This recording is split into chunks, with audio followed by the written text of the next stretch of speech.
Le logiciel que je vais te présenter aujourd'hui est tout simplement un indispensable, insoupçonné. C'est-à-dire que tu ne sais pas vraiment que tu en as besoin, mais quand tu l'utilises, tu sais que tu en as besoin. Et en fait, ce qui va te permettre de faire, c'est contrôler la luminosité, les contrastes, régler même l'audio de ton écran, mais directement depuis la barre des tâches de Windows, donc sans passer par les boutons de ton écran. Et ce n'est pas une modification logicielle comme pourrait faire AMD ou Nvidia. Là, on parle d'une modification qui modifie les paramètres de l'écran directement. Et donc, en plus d'avoir un rendu plus joli qu'une modification logicielle, tu as énormément de fonctions comme des raccourcis clavier, des automatisations qui rendent ce logiciel encore plus intéressant. Donc je vais te présenter tout ça, tout ce logiciel, tous les réglages, toutes les possibilités directement dans cette vidéo. Et évidemment, si ce n'est pas déjà fait, je t'invite à t'abonner, liker et commenter, ça aide énormément au référencement, ça soutient que ce soit la chaîne du coup ou la vidéo. Donc merci à tous ceux qui prennent le temps de le faire, ça fait vraiment plaisir. Donc dans un premier temps, on va télécharger le logiciel et je vais te montrer toutes les possibilités pour le faire, en sachant qu'il est disponible sur GitHub, donc il est 100% gratuit et open source. Donc tu vas retrouver le logiciel sur le Microsoft Store, donc en tapant Twingle Tray et ensuite tu pourras l'installer simplement.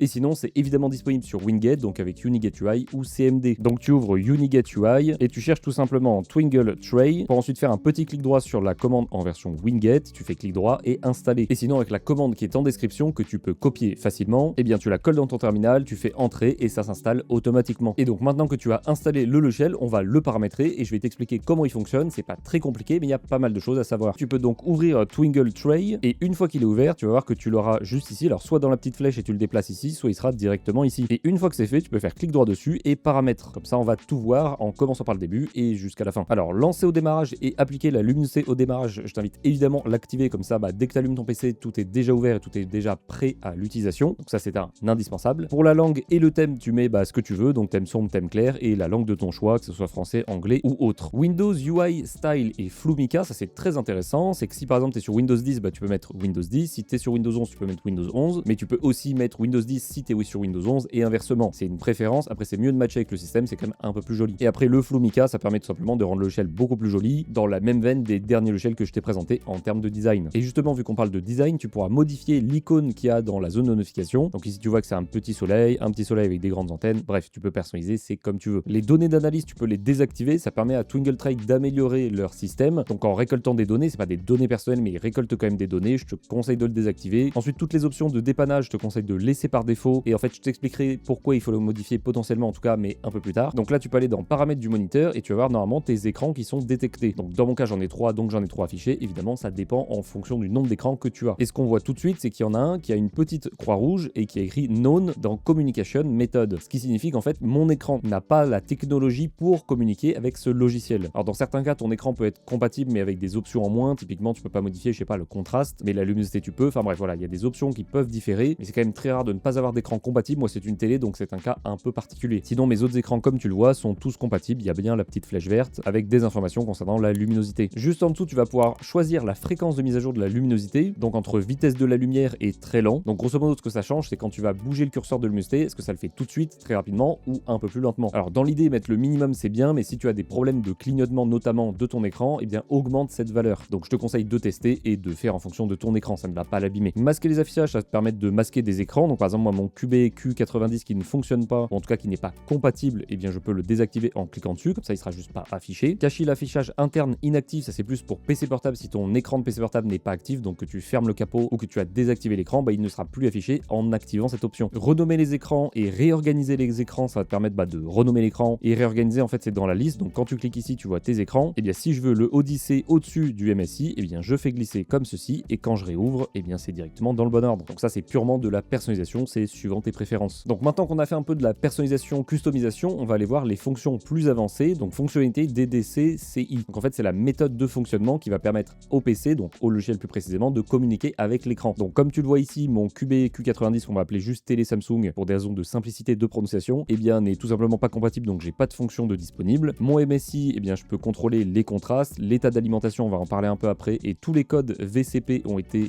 détectés. Ça pareil, on va le voir juste après. Et du coup avec mon écran Odyssey, on a le volume en plus et l'état d'alimentation en moins. Je vais pas t'expliquer les contrastes parce que bon, c'est quelque chose de plutôt classique. Par contre, l'état d'alimentation, ça c'est une fonction un peu plus avancée que je te conseille absolument pas d'utiliser. Comme c'est très bien indiqué avec la petite pancarte jaune, les fonctions DDC-CI, donc là dans ce cas-là, l'état d'alimentation, ça peut rendre instable ton écran. Et c'est clairement écrit, utilisez-les à vos risques et périls, donc je te conseille absolument pas de l'utiliser. Ça reste un peu gadget, donc on va pas prendre de risque. Et les codes VCP que tu vois pour cet écran-là et pour cet écran-là, ça va être des options qui ne sont pas affichées, donc comme les contrastes, le volume, etc., que tu peux rajouter, mais pareil, c'est un peu à tes risques et périls. Donc je te conseille pas, tu vois qu'il y a quand même pas mal d'options quand tu déploies toutes les commandes que tu peux faire. Donc tu peux changer par exemple le langage de l'interface de ton écran, tu peux changer le mode d'alimentation, tu peux modifier le rouge, le bleu, le vert, bref, tu peux modifier beaucoup de choses, mais c'est encore un peu plus gadget. C'est pas forcément des choses que tu touches tout le temps. En général, quand tu règles ton écran, bah tu le laisses régler comme ça, en dehors du coup de la luminosité et des contrastes. Donc vu que c'est des fonctions avancées et jugées comme instables, je te conseille pas du tout de les ajouter. Ensuite, tout en dessous, tu vas voir vérifier les valeurs actuelles, ça je te conseille de l'activer. Ça va tout simplement te permettre, si tu modifies la luminosité de ton écran, et bien que le logiciel mette à jour en fonction. Donc si par exemple sur le logiciel tu es à 50% de luminosité, mais tu touches ton écran avec les boutons pour le mettre à 30%, et bah le logiciel passera à 30%. Il interagit avec l'écran. Juste en dessous, tu vas voir signal d'état d'allumage, je te conseille pas du tout de toucher, pareil c'est une option avancée, donc laisse par défaut. Donc vu qu'on est ici et que je t'ai tout expliqué, en fait tu vas pouvoir donc activer des fonctions qui vont ensuite s'afficher juste ici. Donc exemple tout bête, si j'active les contrastes, et bien je vais les voir apparaître juste ici. Donc tu vois à mon MSI, je vais pouvoir changer les contrastes indépendamment de la luminosité. Mais si je veux que la luminosité augmente la valeur de contraste, et bien c'est possible avec la petite option juste ici, Link to Brightness, qui va tout simplement permettre, donc si je rappuie, tu vois que je n'ai plus qu'une fonction, et en fait la luminosité et les contrastes seront liés, donc l'un interagit avec l'autre. Perso, je préfère interagir indépendamment, mais évidemment tu fais comme tu préfères. Sur mon autre écran, on va pouvoir contrôler le volume, donc tu peux appuyer dessus, et pareil, du coup tu as une nouvelle jauge avec le volume qui apparaît. Donc ça, tu peux également le synchroniser avec la luminosité, ce qui veut dire en fait que plus tu augmentes la luminosité, plus ça augmente le volume. Bon, ça je vois pas trop l'intérêt, mais c'est là, c'est possible.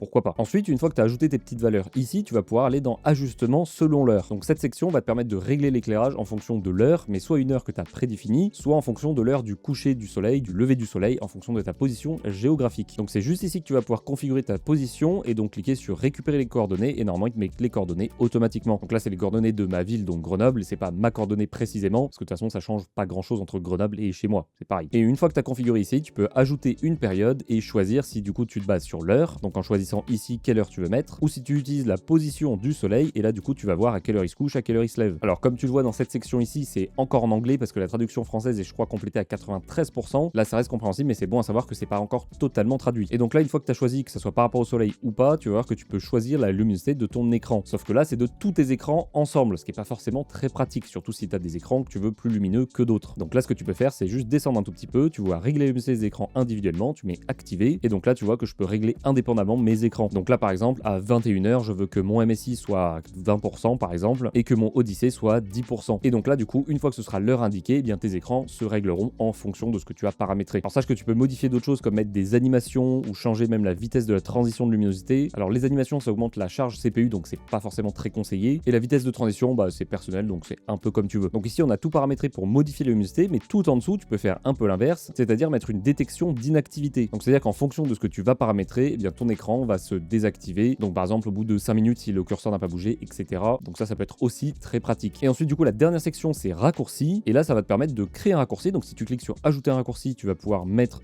des touches de raccourci. Donc par exemple dans mon cas je vais mettre Alt plus A, et si je développe, eh bien je vais pouvoir choisir ce que ce raccourci fait. Donc déjà est-ce que ça va modifier sur tous les écrans, ou est-ce que ça va modifier juste sur mon Odyssey? Est-ce que ça va définir une valeur, ajuster une valeur, traverser une liste de valeurs, éteindre les écrans, rafraîchir la liste des écrans? Et là par exemple je vais choisir luminosité et je vais la mettre à 90. Et donc là du coup si je lance le raccourci, donc je fais Alt A, et bien tu vois que la luminosité a augmenté ici. Tu le vois peut-être aussi sur ma tête que c'est beaucoup plus lumineux, en tout cas la luminosité a bien augmenté. Donc ça pareil, tu peux un peu tout personnaliser comme tu le veux, et évidemment tu peux ajouter plusieurs raccourcis et ajouter plusieurs actions pour le même raccourci. Donc c'est à dire que le Alt A il peut régler mon écran Samsung à 40 et mon écran MSI à par exemple 10, et là du coup quand je fais le raccourci ça règle tous les écrans indépendamment. C'est vraiment très poussé et très pratique. Et ensuite juste en dessous, alors ces deux sections ici et ici tu vas pas les toucher, tout simplement parce que de base c'est très bien paramétré. Donc ça te permet tout simplement d'utiliser la molette de ta souris sur l'icône pour modifier cette valeur ici. Donc en fait modifier la valeur de tes écrans proportionnellement. Et c'est là qu'on va voir déjà le premier défaut de ce logiciel, je trouve en tout cas, c'est que si par exemple ici je mets à 100% la luminosité, donc tu vois qu'ici je suis à 36 et 42, donc si j'augmente c'est toujours proportionnel, mais si je vais à 100 donc au maximum et que après je descends, et bien la différence des deux n'existe plus. C'est-à-dire qu'au lieu d'avoir une différence de 5 ou de 10, et bien si j'arrive à 100, il n'y a plus de différence, et du coup tu perds la proportionnalité qu'il y avait avant, et je trouve ça un peu dommage. Après ça reste un détail parce que si tu utilises le curseur du coup juste ici et qu'après tu utilises le curseur sur un écran précisément, et bien tu vois que ça ne modifie pas l'autre. Donc en fait c'est facilement réajustable, mais ça reste dommage de ne pas l'avoir de base. Et ensuite la dernière option de ce logiciel qui est vraiment très pratique, c'est les profils. Donc tu peux créer un profil et le nommer comme tu veux. Bon là j'écris Mathis M parce que j'avais pas d'idée. J'ai même mis Mathis L, c'est pas grave, je laisse comme ça. Donc tu peux définir une luminosité précise quand ce profil est activé, donc par écran indépendamment. Donc quand j'active ce profil, par exemple mon écran MSI sera à 21 et mon écran Samsung à 50. Je peux également l'afficher dans le menu du clic droit. Donc si je l'active et je fais clic droit sur le logo, tu vois que j'ai profil et je peux choisir du coup le profil. Donc ça permet en fait d'avoir un petit raccourci avec des pré-réglages de luminosité, mais ça va encore plus loin parce que juste ici, si tu copies un chemin d'une application, donc par exemple ici je vais chercher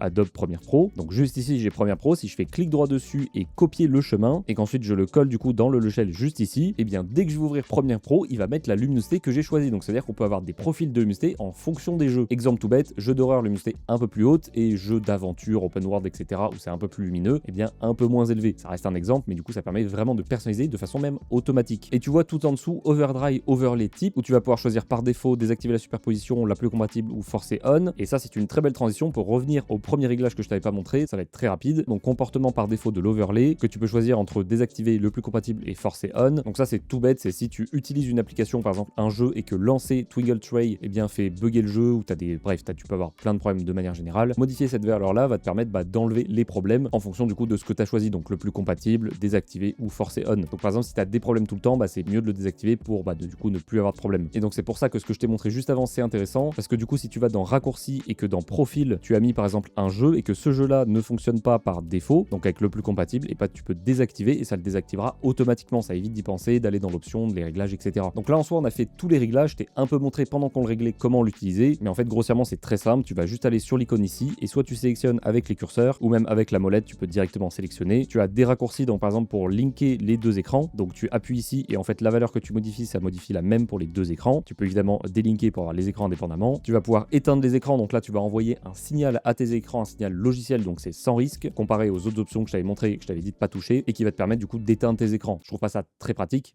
mais ça y est, donc pourquoi pas. Et ensuite juste ici tu vas pouvoir ouvrir les réglages du logiciel. Donc en soi le logiciel est très complet. Il y a quand même une dernière option dont je t'ai pas du tout parlé et je vais pas t'en parler plus que ça. Je vais juste t'informer que ça existe pour les intéressés et les curieux. Donc c'est la possibilité via des lignes de commande de modifier toutes les valeurs qu'on a vues dans le logiciel. Donc voilà, ça peut être très pratique si tu veux. Il y a tout sur le GitHub. De toute façon tout est en description évidemment. Donc voilà, maintenant tu as paramétré le logiciel, tu as compris comment il fonctionnait et tu peux donc l'utiliser parfaitement et en fonction du coup de tes besoins. Alors c'est vrai que je te demande à chaque vidéo, mais sur celle-ci plus particulièrement, n'hésite pas à me dire ce que tu en penses de ce logiciel, parce que c'est vrai que moi au début j'en avais pas du tout l'utilité. En tout cas je me rendais pas compte que j'avais l'utilité. Donc ça m'intéresse fortement de savoir si toi tu vas l'utiliser, si tu le connaissais peut-être même déjà, et en fait tout simplement d'avoir un retour sur ce logiciel que j'estime personnellement comme étant vraiment indispensable. Évidemment si tu as des problèmes, il y a des choses que tu n'as pas très bien comprises ou que tu as des questions de manière générale, tu as l'espace commentaire et mon serveur Discord également qui va dans très peu de temps recevoir une grosse jeunesse, une grosse refonte, et il y aura vraiment plein d'espace sympa. Je ne spoil pas, mais je te conseille fortement de regarder, ça va vraiment être très intéressant. Donc moi je te dis à très bientôt pour une prochaine vidéo. Évidemment n'oublie pas de t'abonner, liker, commenter et partager, ça fait très plaisir, ça soutient la chaîne et le référencement, parce que là on est 17 000, donc go 20 000, ça serait quand même très très beau, un cap magnifique. Donc bref, go 20 000 et je te dis à très bientôt pour une prochaine vidéo. Ciao ciao.